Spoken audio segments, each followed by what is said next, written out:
Assalamualaikum warahmatullahi wabarakatuh.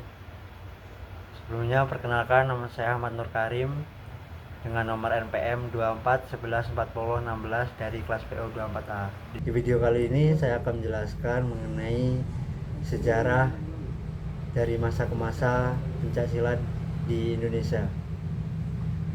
Yang pertama, pada zaman prasejarah. Pada zaman prasejarah, pencaksilat belum dikenal dengan nama pencaksilat, tapi sudah ada bukti gerak bela diri sederhana. Manusia menggunakan gerak tubuh untuk melindungi diri dari binatang buas atau musuh. Gerak seperti menangkis, memukul, dan menghindari menjadi dasar terbentuknya teknik pencaksilat pada masa ini.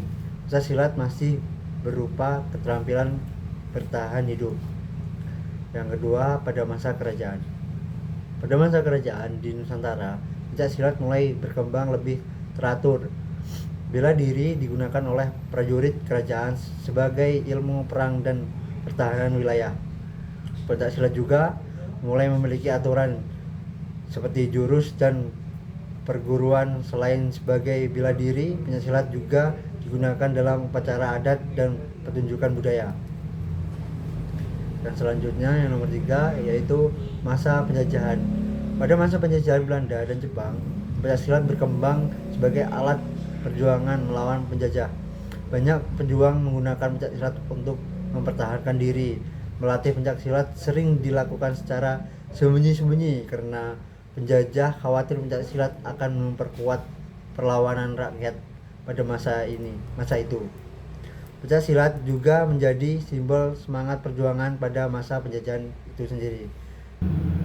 Selanjutnya yaitu masa kemerdekaan. Setelah Indonesia merdeka, pencaksilat mulai dikembangkan secara resmi. Pada tahun 1948 didirikan Ikatan Pencaksilat Indonesia yang sering disebut IPSI, yang bertujuan menyatukan berbagai aliran pencaksilat yang ada di Indonesia.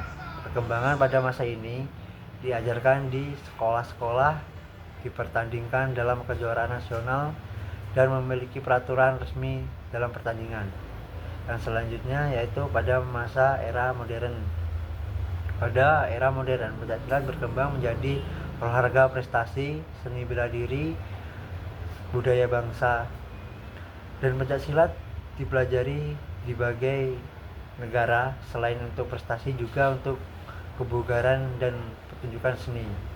Dan pada tahun 2019, pencaksilat diakui oleh UNESCO sebagai warisan budaya dunia. Selanjutnya yaitu perkembangan ke ajang olahraga internasional. Asia Games. Pencaksilat mulai dipertandingkan pada Asia Games sejak tahun 1987.